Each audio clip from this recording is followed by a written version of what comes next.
Hello arlinators, and my name is Arlis Coleman. If you're new to this channel, make sure you subscribe.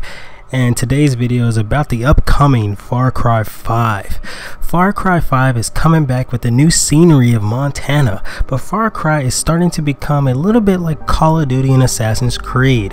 Recycled gameplay format, but with a new setting and new set of characters. The only difference between these three franchises is that Far Cry isn't really annual, meaning a new Far Cry isn't released every year.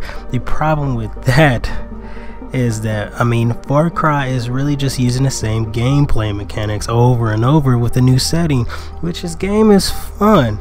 The first Far Cry came around this time, I think it was like in the early 2000s, something like that, and it was just like a huge hit because there was nothing like it, and it wasn't really a GTA clone, if you know what I mean, because there was a bunch of GTA clones or games that tried to mimic that great sandboxy gameplay.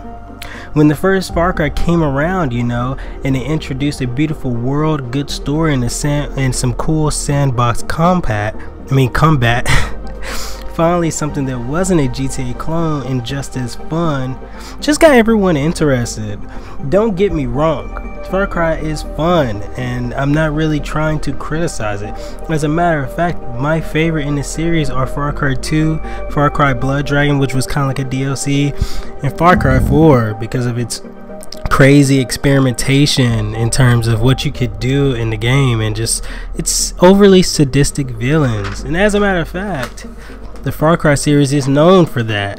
Their villains have always had some crazy morale, and these games had incredible replay value, and I put countless hours into them, but that doesn't take away the fact that gamers are playing the same game essentially, just with a few new features in a new setting. Is not worth a $60 price tag. Unless of course the story is good. This is where Far Cry shines, with elaborate villains that pull strings at the morale compass, and it's outright fun, which is insane, because it's like they can get away with this just because of their story and their characters, and maybe that's okay. The problem is, do people want the same fun game with a new coat of paint? That is just a huge argument, I guess you could present. What's new in Far Cry 5? Well, let's start with the outdated, predictable gameplay mechanics. Explore, hunt animals, loot downed enemies, drive cool vehicles, go to towers to get intel so you can find more stuff in the open world. This puts the developer in a tough spot.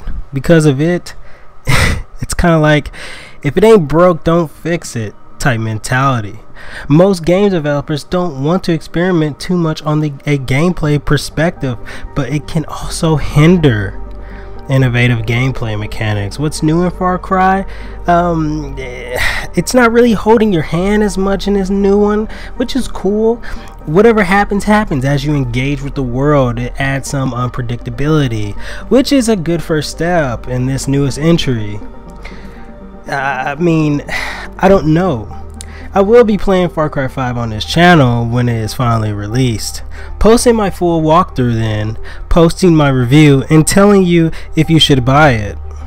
I'm not the one to go and tell you if a game is good or not, because of course everyone is going to have a different experience, and some of you are going to be like, fuck it, Far Cry 5 is still fun, even if it has the same gameplay mechanics and the same attributes as all its other games.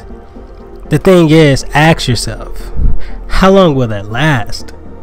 Anyways guys, if you enjoyed this video, thanks so much. I'm kind of just trying to do something new. If you're already on this channel, I'm trying to add some more commentary, as my channel is really a reactionary type channel. Anyways, thanks so much. If you're a gamer, make sure you subscribe, stick around for more, and I will see you guys next time.